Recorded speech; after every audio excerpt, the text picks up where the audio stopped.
আমন্ত্রণ দীপ্ত সংবাদে আপনাদের সাথে আছি আমি ইয়াসমিন সুমনা।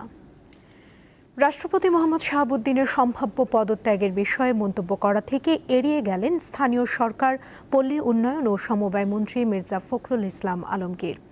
এই ইস্যুতে গুজবে কান না দিতে আহ্বান জানান তিনি। সকালে রাজধানীতে বেঙ্গল ডেল্টা কনফারেন্সে অংশ নিয়ে সাংবাদিকদের একথা বলেন সরকারের অন্যতম এই জ্যেষ্ঠ মন্ত্রী। এর আগে কনফারেন্সের বক্তৃতায় মির্জা ফখরুল বলেন, জুলাই সনদ বাস্তবায়নে প্রধানমন্ত্রী তারেক রহমান প্রতিশ্রুতিবদ্ধ। নির্বাচনের সময় যেসব প্রতিশ্রুতি দেওয়া হয়েছে তার সবগুলো পূরণ করবে বিএনপি সরকার।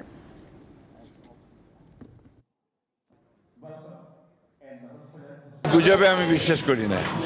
আর পত্রিকা পড়ে তো রাজনীতির কথা বলা যাবে না, আর এটা হচ্ছে যে রাষ্ট্রপতির কথা, ওটা গুজব দিয়ে কিছু বলা যাবে না। বলার সময় আসেনি, সময় আসবে যদি তখন সবাই আপনারা জানতে পারবেন। ঠাকুরগাঁও সদর উপজেলার পাইকপাড়া কৃষ্ণপুরের 5.5 কিলোমিটার সড়কের নির্মাণ কাজে ব্যাপক অনিয়ম ও দুর্নীতির অভিযোগ উঠেছে ঠিকাদারি প্রতিষ্ঠানের বিরুদ্ধে। মূল ঠিকাদারের হাতবদল হয়ে কাজটি কিনে নেন রাজনৈতিক দলের 2 নেতা। তাদের যৌথ দুর্নীতির ফলে ভোগান্তির শিকার সাধারণ মানুষ। ঠাকুরগাঁও সদর উপজেলার পাইকপাড়া কৃষ্ণপুর সড়ক, রাস্তার পরিমাণ 5.5 কিলোমিটার। এলজিডির এই রাস্তা নির্মাণে 5,64,00,000 টাকা থেকে 12% লেজ দিয়ে কাজটি পায় ঠিকাদারি প্রতিষ্ঠান বাবর ট্রেডার্স। তবে মূল ঠিকাদারের হাত বদল হয়ে আরও 8% কমিয়ে কাজটি কিনে নেন আওয়ামী লীগ নেতা সুবহান বিডিআর ও বিএনপি নেতা জাহাঙ্গীর আলম। 2 রাজনৈতিক মেরুর 2 নেতার এই যৌথ প্রযোজনার ফল ভোগাচ্ছে সাধারণ মানুষকে। রাস্তার কাজ যা হয়েছে কতদিন টিকবে যে আমরা ভরসা করতে পারতেছি না। 3 নম্বর ইটাগুলো দিচ্ছে, আবিশগুলো দিচ্ছে, মাটিগুলো দিচ্ছে। এটা অবশ্যই তদন্ত করা হোক, আর যারা এই দুর্নীতির সাথে জড়িত তাদেরও শাস্তি হোক। এলজিডির এই নতুন রাস্তা তৈরির সময় ঠাকুরগাঁও সুগার মিলের প্রায় 200 মিটার পাকা রাস্তা ভেঙে ফেলে এই 2 ঠিকাদার এবং সেখানকার ইট, বালু ও কার্পেটিং তুলে ব্যবহার করে নিজেদের রাস্তা তৈরির কাজে। অথচ এই বিষয়ে কিছুই জানে না ঠাকুরগাঁও সুগার মিল কর্তৃপক্ষ, পায়নি কোনো আর্থিক ক্ষতিপূরণ। আমি তো জানি না, আমার কাছে অনুমতিও নেয় না এবং অফিসিয়ালি আমাকে জানানো হয় না। সেক্ষেত্রে আমি তো কোনো ধরনের মালামাল এখন পর্যন্ত পাইনি। অনিয়মের এখানে শেষ নয়। নতুন রাস্তার কাজে বালুর বদলে ব্যবহার করা হয়েছে কাদামাটি। 1 নম্বর ইটের জায়গায় দেওয়া হয়েছে নিম্নমানের ইট, আর ইটের খোয়ার পরিবর্তে দেওয়া হয়েছে রাবিশ ও ইটের গুঁড়া। এই হরিলুটের বিষয়ে জানতে চাইলে ক্যামেরা দেখে সটকে পড়েন সাব ঠিকাদাররা, আর মূল ঠিকাদার দায় চাপিয়ে দেন সাব ঠিকাদারের ওপর। আমি তো লোক দিয়ে কাজ করাচ্ছি, এখন সেই লোক যদি ভেজাল করে তাহলে সেটা আমাকে খবর নিতে হবে। অন্যদিকে সরকারি টাকা খরচের এই বিশাল কর্মযজ্ঞে তদারকির দায়িত্বে থাকা সরকারি কর্মকর্তার বক্তব্য আরো চমকপ্রদ। ব্যস্ততার অজুহাত দেখিয়ে নিজের দায় এড়ানোর চেষ্টা করেন সদর উপজেলা প্রকৌশলী। আমার তো নলেজে নাই, এখন আপনারা নলেজে দিলেন, আমরা এটার অ্যাকশনে যাবো। এখন এটা আসলে আমি সরজমিনে দেখে যাতে কাজটা কোনোভাবেই অনিয়ম বা খারাপভাবে বাস্তবায়ন না হয় সেটার ব্যবস্থা নেব অবশ্যই। ঠিকাদারি প্রতিষ্ঠান ও সংশ্লিষ্ট সরকারি কর্মকর্তা কোন যেন একই সুতে কথা। এত বড় অনিয়ম চোখে পড়ছে না কারোই। এই মেগা অনিয়মের বিরুদ্ধে সুষ্ঠু তদন্ত করে জড়িতদের কঠোর শাস্তি দেওয়ার দাবি জানিয়েছে ঠাকুরগাঁও সচেতন মহল। ঠাকুরগাঁও থেকে মঈনুদ্দিন তালুকদার, হিমেল, দীপ্ত সংবাদ। কুষ্টিয়া সীমান্ত দিয়ে ভারতীয় সীমান্তরক্ষী বাহিনী বিএসএফ কর্তৃক 8 জনকে পুশিনের চেষ্টা রুখে দিয়েছে বর্ডার গার্ড বাংলাদেশ বিজিবি। ভোর 5টার দিকে প্রাগপুর ইউনিয়নের মহেশকুন্ডি এলাকার জয়পুর বিওপির সীমান্ত পিলার সংলগ্ন এলাকায় এই ঘটনা ঘটে। বিজিবি জানায়, চর মেঘনা ক্যাম্পের বিএসএফ সদস্যরা নদীপথে সাঁতার কেটে 8 জন অজ্ঞাতনামা ব্যক্তিকে বাংলাদেশে প্রবেশ করানোর চেষ্টা করে। তাদের মধ্যে 2 জন পুরুষ ও 6 জন নারী ছিলেন। বিজিবির টহল দল ঘটনাটি তাৎক্ষণিকভাবে শনাক্ত করে দ্রুত সীমান্তে অবস্থান নেয় এবং ওই ব্যক্তিদের বাংলাদেশে প্রবেশে বাধা দেয়। বিজিবির কঠোর অবস্থানের মুখে তারা নদীপথে পুনরায় ভারতের অভ্যন্তরে ফিরে যেতে বাধ্য হন।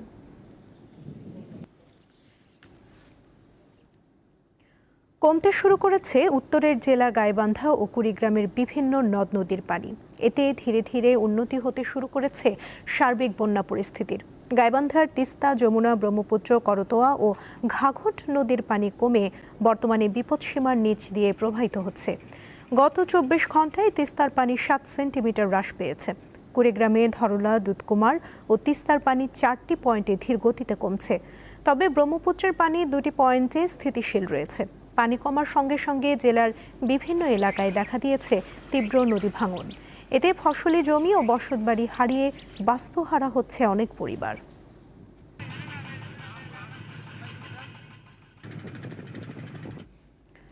কয়েকদিন ধরে তীব্র গ্যাস সংকটের ভোগান্তিতে রয়েছেন রাজধানীর মোহাম্মদপুর, মিরপুর, আদাবর, বনশ্রী, রামপুরা ও বাড্ডা সহ বিভিন্ন এলাকার বাসিন্দারা। অনেক এলাকায় চুলা একেবারেই জ্বলছে না। কক্সবাজারে এলএনজি টার্মিনালে কারিগরি ত্রুটির কারণে গ্যাসের চাপ কমে গেছে বলে জানিয়েছে কর্তৃপক্ষ। যে চুলাটি দেখছেন সেটি অনেকক্ষণ ধরেই জ্বালানোর চেষ্টা করা হচ্ছে, কিন্তু গ্যাস না থাকায় সেটি জ্বলছেই না। শুধু এই বাসা নয়, এই চিত্র এখন রাজধানীর অনেক বাসাই। দিনের পর দিন গ্যাস না থাকায় ভোগান্তিতে পড়ছেন গৃহিণী, কর্মজীবী মানুষ আর শিশুরা। দীর্ঘদিন ধরে পরিবার নিয়ে মোহাম্মদপুরে বাস করছেন পারভিন আক্তার। গত কয়েকদিন গ্যাসের চাপ একেবারেই নেই বললেই চলে। ফলে সকালের নাস্তা থেকে শুরু করে দুপুর ও রাতের খাবার তৈরি নিয়ে অনিশ্চয়তায় পড়েছেন তিনি। বাধ্য হয়ে ব্যবহার করছেন বৈদ্যুতিক চুলা। এতে বাড়ছে খরচ। ছেলে মেয়ে আছে, তাদের খাবার দিতে হয়। অসুস্থ মা আছে, তার জন্য রান্না করতে হয় একটু করে, এই সময় এটা ওটা বানাই দিতে হয়। এখন কি করব, আমরা আসলে খুব বিপদের মধ্যে আছি। শুধু মোহাম্মদপুর নয়, রাজধানীর যাত্রাবাড়ি, মিরপুর, আদাবর, বনশ্রী, রামপুরা, বাড্ডা, খিলগাঁও, উত্তরা, শ্যামলী, কল্যাণপুর, ডেমরা, বাসাবো, গেন্ডারিয়াতেও একই অবস্থা। বৃহস্পতিবার ভোর থেকেই চুলায় আগুনই জ্বলেনি। এই অবস্থায় কেউ কেউ ভরসা করছেন সিলিন্ডার গ্যাসে। আমার স্বাস্থ্যকর খাবার হচ্ছে না, দেখা যাচ্ছে বাহির থেকে কিনে খাওয়া হচ্ছে, বাড়তি একটা খরচ হচ্ছে। আমরা তো একটা গ্যাসের বিল দেখা যাচ্ছে দিচ্ছি। একটা সিলিন্ডার কিনে দিল, একটা আগের পুরোনো গ্যাস আছিল সেটা নামালে নামে ইউজ করতেছি। ওই একদিন পাক করে 7 দিন খাওয়ার লাগে। তাই বাসা খাবার কতই খাওয়ায় বাচ্চা কাচ্চা, অতই বাসা খাবার খাওয়ান যায়। আইটেমের সংখ্যা কমে গেছে। আজকে আমার হাজবেন্ড বলতেছে একটা রান্না করো, অত কষ্ট করে করতে হবে না। সবার পক্ষে অবশ্য এই বিকল্প ব্যবস্থা গ্রহণ করা সম্ভব হচ্ছে না। বাধ্য হয়ে কাঠের চুলায় রান্না করেন অনেকে। আপনার গ্যাস নাই, আজকে 5 দিন ধরে, শুক্রবারের থেকে নাই গ্যাস। আপনার বাহিরের খাবার আমরা কিনা খাই, হোস্টেলের খাবার খাই, আমাকে পোষায় না, অনেক কষ্ট হয়ে যায়। কক্সবাজারের মহেশখালীতে একটি ভাসমান এলএনজি টার্মিনালে কারিগরি ত্রুটির কারণে জাতীয় গ্রিডে দৈনিক প্রায় 450 মিলিয়ন ঘনফুট গ্যাস সরবরাহ কমে গেছে। এর ফলে রাজধানীতে গ্যাসের সংকট দেখা দিয়েছে বলে জানিয়েছে কর্তৃপক্ষ। সঞ্জিতা প্লাবনী, দীপ্ত সংবাদ, ঢাকা। আগামী 28 জুলাই বিশ্ব প্রকৃতি সংরক্ষণ দিবস। প্রাকৃতিক সম্পদ সংরক্ষণ, উদ্ভিদ ও প্রাণী জগতের সুরক্ষা, জীববৈচিত্র্য হ্রাস ও দূষণের মতো পরিবেশগত হুমকি সম্পর্কে সচেতনতা বাড়াতে এই দিনটি পালন করা হয়। বাংলাদেশের প্রাণ প্রকৃতি নিয়ে দীপ্ত সংবাদ ধারাবাহিক প্রতিবেদন প্রচার করছে। আজ থাকছে কুয়াকাটা সংলগ্ন বনাঞ্চল নিয়ে প্রতিবেদন।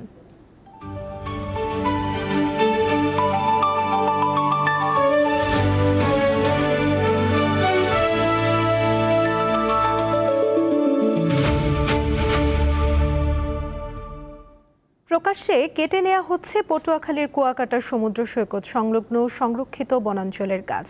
বিভিন্ন প্রজাতির গাছ কেটে নেয়ায় পর্যটক ও স্থানীয়রা উদ্বেগ প্রকাশ করেছেন। বন খেকোদের আইনের আওতায় আনারও দাবি তাদের। তবে বন কর্মকর্তারা বলছেন, পর্যাপ্ত লোকবল না থাকায় বন্ধ করা যাচ্ছে না গাছ কাটা। এটি কুয়াকাটা সৈকতের চর গঙ্গামতি এলাকার ঝাউ বাগান। এখান থেকে শত শত ঝাউ গাছ কেটে নিয়েছে বনদস্যুরা।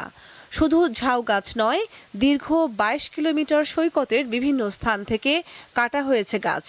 লেম্বুর বন, গঙ্গামতি লেক ও কাউয়ারচর সহ অন্তত 8টি স্থান থেকে কাটা হয়েছে সুন্দরী, কেওড়া, ছইলা, রেন্ট্রি ও কড়াই গাছ সহ বিভিন্ন প্রজাতির গাছ। বনাঞ্চল ধ্বংস করায় ক্ষোভ প্রকাশ করে দায়ীদের বিরুদ্ধে ব্যবস্থা নেওয়ার দাবি জানান পর্যটক ও স্থানীয়রা। যদি গাছপালা সবসময় কেটে নেয়, তো এটার বিরুদ্ধে আমরা মনে করি যে সরকারের কঠিন পদক্ষেপ নেওয়া উচিত। এগুলো প্রতিনিয়তই কাটা হচ্ছে। বনাঞ্চল যেভাবে ধ্বংস হচ্ছে, এভাবে ধ্বংস হলে একসময় দেখা যাবে পর্যটন শিল্প ধ্বংসের মুখে পড়ে যাবে। গাছ কেটে যেভাবে ফলায় রাখছে আর গাছগুলি যেভাবে কেটে কেটে নিয়ে যেতেছে, সাগরের সৌন্দর্য হারাই যেতেছে। দিনে রাতে প্রকাশ্যে এই বনগুলো উজাড় করা হচ্ছে। একটি চক্র, একটি মহল, আইন সংস্থাকারী যারা রয়েছে, যারা বন বিভাগের দায়িত্বে রয়েছে, তাদের আসলে উচিত দ্রুত ব্যবস্থা নেওয়া, চিহ্নিত করা আসলে এই চক্রটি কারা। বন রক্ষায় লোকবল সংকটের কথা জানান এই কর্মকর্তা। আমাদের আসলে লোকবল খুব কম, সেটা হলো লোকবল খুব কম। আমাদের ওখানে মাত্র 4 জন স্টাফ। আমাদের অফিস পাহারার জন্য সর্বোপরি একজন লোক থাকা দরকার। দুই একজন লোক দ্বারা আসলে এই বিস্তীর্ণ এলাকা আমার পক্ষে মানে সম্ভব না। কুয়াকাটা সমুদ্র সৈকতকে আকর্ষণীয় করে তুলতে নতুন বনায়ন এবং বনদস্যুদের আইনের আওতায় আনতে সরকার কার্যকর পদক্ষেপ নেবে এমন প্রত্যাশা সকলের। কামরুন নাহার, দীপ্ত, বার্তাকক্ষ। এবার থাকছে উদ্দীপ্ত যা কিছু ভালো ও উদ্দীপনার।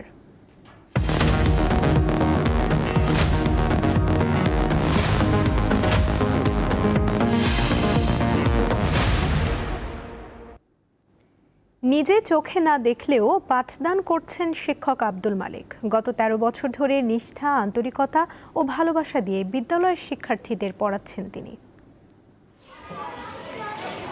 চোখে দেখেন না, তবু থেমে নেই পথ চলা। শিশুদের মাঝে জ্ঞানের আলো ছড়িয়ে দিচ্ছেন শরীয়তপুরের দৃষ্টিহীন শিক্ষক আব্দুল মালিক। ল্যাপটপে বিশেষ সফটওয়্যারের মাধ্যমে পাঠ্য বই শুনে পাঠদানের প্রস্তুতি নেন এই শিক্ষক। শিশু থেকে চতুর্থ শ্রেণী পর্যন্ত নিয়মিত ক্লাস নেয়ার পাশাপাশি শিক্ষার্থীদের সৃজনশীল বিকাশেও ভূমিকা রাখছেন তিনি। 2013 থেকে 2026 মোট 13 বছর যাবত আমি এই শিক্ষকতা পেশার সাথে যুক্ত আছি। আমাদের পড়ালেখার ক্ষেত্রে যে বাধা সেটা হচ্ছে ব্রেল বই সবসময় অপ্রতুল। 3 বছর বয়সে টাইফয়েডে আক্রান্ত হয়ে দৃষ্টিশক্তি হারান আব্দুল মালিক।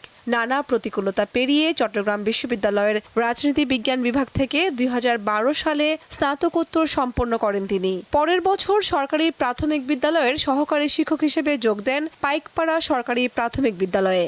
স্ত্রী ও 3 সন্তানকে নিয়েই তার সংসার। আমি ওনার স্ত্রী হিসেবে অনেক গর্বিত। রাস্তা আগায় দিয়ে যাব বা নিয়ে যাব ওরকম কোনো আমার করতে হয় না, ওনার নিজেটা নিজেই সবকিছু করতে পারে। শ্রেণীকক্ষে পাঠদানের পাশাপাশি শিক্ষার্থীদের আবৃত্তি, গান, হারমোনিয়াম ও তবলা শেখান মালিক। স্কুলে শিক্ষক ও শিক্ষার্থীদের কাছেও বেশ জনপ্রিয় তিনি। উনি যেমন কম্পিউটারে এক্সপার্ট, পাশাপাশি গান বলেন, নাচ বলেন, ওনার যে আনুষঙ্গিক প্রতিভা অত্যন্ত চমৎকার এবং বিদ্যালয়ে ওনার দ্বারা শিশুরা অত্যন্ত আনন্দ পায়।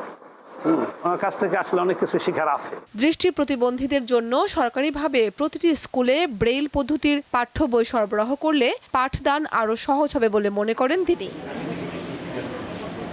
কামরুন নাহার, দীপ্ত, বার্তাকক্ষ। রাষ্ট্রপতির পদত্যাগের সম্ভাবনায় থাইল্যান্ড সফর সংক্ষিপ্ত করে দুপুরে দেশে ফিরছেন জাতীয় সংসদের স্পিকার হাফিজউদ্দিন আহমদ। সংবিধান অনুযায়ী রাষ্ট্রপতির পদত্যাগের জন্য তার সইসহ পদত্যাগপত্রটি স্পিকারের কাছে পাঠাতে হয়। এছাড়া রাষ্ট্রপতির পদ শূন্য হলে সংবিধানের 54 নম্বর অনুচ্ছেদ অনুযায়ী পরবর্তী রাষ্ট্রপতি নির্বাচিত না হওয়া পর্যন্ত সেই দায়িত্ব পালন করেন স্পিকার। জানা যায় এসব কিছু সামনে রেখে সফরসূচি সংক্ষিপ্ত করে দেশে ফিরতে হচ্ছে স্পিকার হাফিজউদ্দিন আহমদকে। এর আগে উন্নত চিকিৎসার জন্য গত 19 জুলাই ব্যাংককে যান তিনি। সফরসূচি অনুযায়ী 26 জুলাই তার দেশে ফেরার কথা ছিল।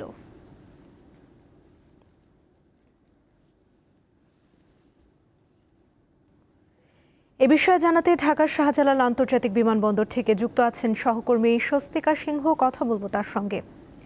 স্বস্তিকা, বিমানবন্দরের শিডিউল অনুযায়ী স্পিকার কখন পৌঁছাতে পারেন আর নির্ধারিত সময়ের চেয়ে আগেই তার এভাবে দেশে চলে আসার কি কারণ রয়েছে সে বিষয়ে কিছু জানতে পেরেছেন কিনা জানাবেন।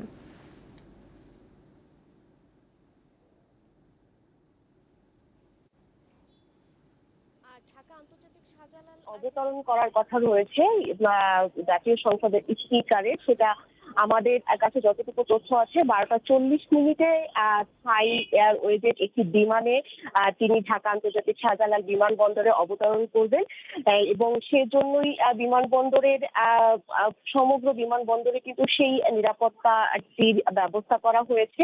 পাশাপাশি ঠিক রাষ্ট্রপতি পদত্যাগের যে সম্ভাব্য কথা শোনা যাচ্ছে সেই জায়গা থেকেই কিন্তু সরকারের উচ্চপদস্থ কর্মকর্তাদের একটি বিশেষ বার্তায় রাষ্ট্রপতির এই পদত্যাগের এই জায়গাটিকে কেন্দ্র জাতীয় সংসদের স্পিকার হাফিজউদ্দিন আহমেদ তিনি কিন্তু সফর সংক্ষিপ্ত করেই দেশে ফিরছেন এবং তিনি কিন্তু গত 19 জুলাই গিয়েছিলেন উন্নত চিকিৎসার জন্য ব্যাংককে। সেই জায়গা থেকে কিন্তু তার দেশে ফেরা এবং আমার যদি বলতে হয় তাহলে সংবিধান অনুযায়ী কিন্তু রাষ্ট্রপ্রধানকে পদত্যাগপত্র জমা দিতে হয় জাতীয় সংসদের স্পিকারের কাছে। এই যে জায়গাটি এবং পদত্যাগপত্র জমা দেওয়ার পরবর্তীতে কিন্তু ঠিক এই নতুন রাষ্ট্রপতি নিয়োগ হওয়ার আগ পর্যন্ত কিন্তু স্পিকার যিনি থাকেন ইনি কিন্তু দায়িত্ব পালন করবেন এবং সংবিধান অনুযায়ী কিন্তু 90 দিনের মধ্যে নতুন রাষ্ট্রপতি নিয়োগের যে বিধানটি রয়েছে সেই যে বিধানটিও থাকছে। সেই জায়গা থেকে রাষ্ট্রপতি যদি পদত্যাগ করেন সেই জায়গায় কিন্তু জাতীয় সংসদের যিনি স্পিকার রয়েছেন স্পিকারের যে জায়গাটি সেটি একটি গুরুত্ব বহন করছে। তার পদত্যাগ পত্র গ্রহণ করা এবং 90 দিনের মধ্যে নতুন রাষ্ট্রপতি নিয়োগের আগ পর্যন্ত দায়িত্ব পালন করা এবং এই যে সার্বিক যে প্রক্রিয়া এই প্রক্রিয়ার জন্যই কিন্তু সরকারের বিশেষ একটি মহল থেকে তাকে বিশেষ বার্তা পাঠানো হয়। সেই বার্তার মাধ্যমেই কিন্তু তিনি আজকে দেশে ফিরছেন, যেখানে তার 26 জুলাই দেশে ফেরার কথা ছিল এবং কিছু সময়ের মধ্যেই হয়তো রাষ্ট্রপতি তার যে বিমানটি সেই বিমানটি শাহজালাল আন্তর্জাতিক বিমানবন্দরে অবতরণ করবেন। সেভাবেই নিরাপত্তা নেওয়া হয়েছে এবং এখানে গণমাধ্যম কর্মীরা যেমন অপেক্ষা করছেন তেমন কিন্তু তার নিরাপত্তার যে যারা তাকে তিনি ঢাকা আন্তর্জাতিক বিমানবন্দরে নামার পর যারা তাকে স্বাগত জানাবেন তারাও ভেতরে প্রবেশ করেছেন। স্বস্তিকা, ধন্যবাদ আপনাকে। টানা বৃষ্টিতে রাজধানীর বাজারে বেড়েছে সবজির দাম। দীর্ঘদিন ধরে স্থিতিশীল থাকা পেঁয়াজের দামও কিছুটা বেড়েছে। মাছের বাজারও চড়া বলে অভিযোগ করেন ক্রেতারা। শুক্রবার রাজধানীর মোহাম্মদপুর টাউন হল মার্কেট ঘুরে দেখা যায় সপ্তাহের ব্যবধানে প্রায় সব ধরনের সবজির দাম বেড়েছে। কারণ হিসেবে বৃষ্টির কথা বলছেন বিক্রেতারা। বাজার ঘুরে দেখা যায় বেশিরভাগ সবজি কেজি প্রতি কমপক্ষে 10 থেকে 30 টাকা পর্যন্ত বেড়েছে। করলা 120 টাকা, ভেন্ডি 100 টাকা, পটল 80 থেকে 70 টাকা, শসা 160 টাকা, বেগুন 140 টাকা, ঝিঙ্গা 100 টাকা, চিচিঙ্গা 80 টাকা। সবজিগুলো আছে, পটল বলেন, তারপর করলা বলেন, এগুলো অনেক দাম। যেখানে চিচিঙ্গা কিনি আমরা 70 টাকা 80 টাকা, আজকে 100 থেকে 120 টাকা। অন্যান্য যে জালি কুমড়া ছোট ছোট জালি 40 থেকে 50 টাকা বিক্রি হতো, সেগুলো এখন আপনার আজকে 80 টাকা। চাল, ডাল ও মশলার বাজারে তেমন কোনো পরিবর্তন নেই। গত সপ্তাহে মশলার দাম ছিল যেমন এই সপ্তাহে তেমনই আছে, কিন্তু পোলাও চালের দাম অনেক বেশি বাড়ছে।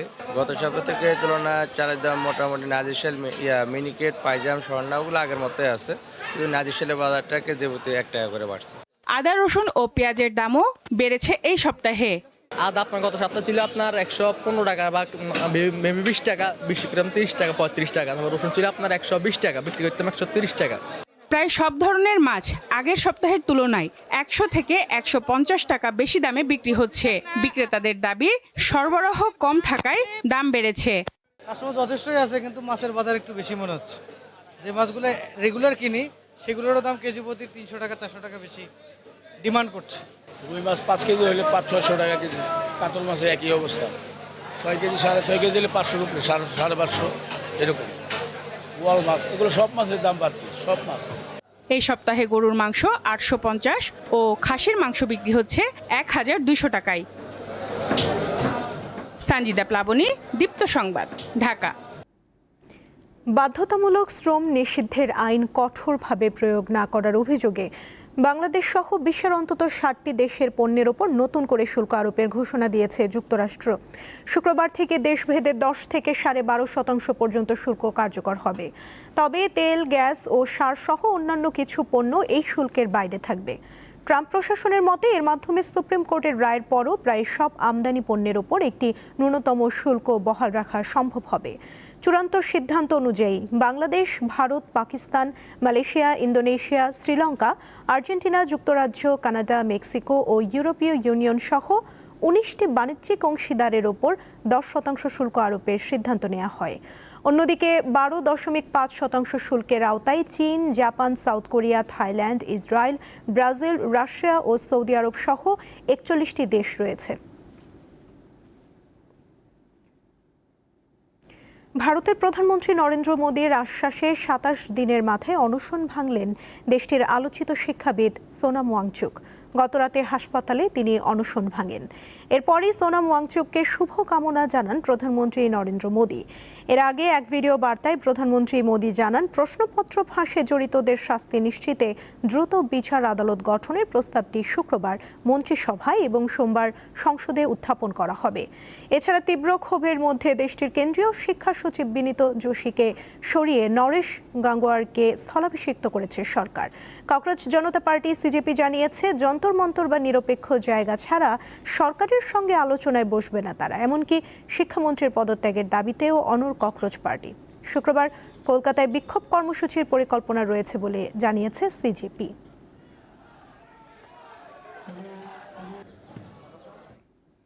খেলার খবর। আর্জেন্টিনা জাতীয় দল থেকে অবসরের ঘোষণা দিয়েছেন অভিজ্ঞ ডিফেন্ডার নিকোলাস ওতামেন্দি। স্পেনের বিপক্ষে বিশ্বকাপ ফাইনালে হার দিয়ে শেষ হলো তার আন্তর্জাতিক ক্যারিয়ার। 38 বছর বয়সী ওতামেন্দি বৃহস্পতিবার ইনস্টাগ্রামে প্রকাশিত এক ভিডিও বার্তায় নিজের সিদ্ধান্ত জানান। দীর্ঘ ক্যারিয়ারে পাশে থাকার জন্য সমর্থকদের প্রতি কৃতজ্ঞতা প্রকাশ করেন তিনি। আকাশী নীল জার্সিতে তার ক্যারিয়ার বেশ সমৃদ্ধ। 139টি ম্যাচে করেছেন 8 গোল, খেলেছেন 4টি বিশ্বকাপ।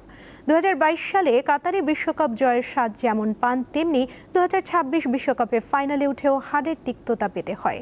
এছাড়া 2021 ও 24 সালের কোপা আমেরিকা এবং 2022 সালের ফিনালিসিমা জয়ী দলেও গুরুত্বপূর্ণ ভূমিকা ছিল তার। স্কটল্যান্ডের গ্লাসগোতে বর্ণিল অনুষ্ঠানের মধ্য দিয়ে পর্দা উঠেছে 23তম কমনওয়েলথ গেমসের। ৭৪টি দেশ ও অঞ্চলের প্রায় 3000 ক্রীড়াবিদদের সঙ্গে উড়েছে বাংলাদেশের পতাকাও। বিশ্বের নানা প্রান্ত থেকে আসা হাজারো দর্শকের করতালির মধ্যে বাংলাদেশের অ্যাথলেটরা মার্চ পাস্টে অংশ নিয়ে শুরু করেন নিজেদের নতুন কমনওয়েলথ মিশন। এবারের গেমসের আরেকটি উল্লেখযোগ্য আয়োজন ছিল ইতিহাসের দীর্ঘতম ব্যাটন রিলে।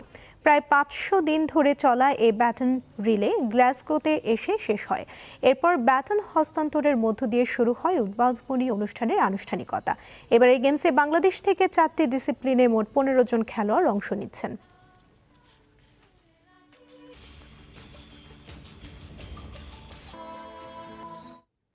এই ছিল এখনকার মতো। পরবর্তী সংবাদ দুপুর 2টায় দেখার আমন্ত্রণ রইল। এছাড়া আরও তথ্য পেতে যুক্ত থাকুন দীপ্ত ডিজিটাল প্ল্যাটফর্মের সাথে। ধন্যবাদ সবাইকে।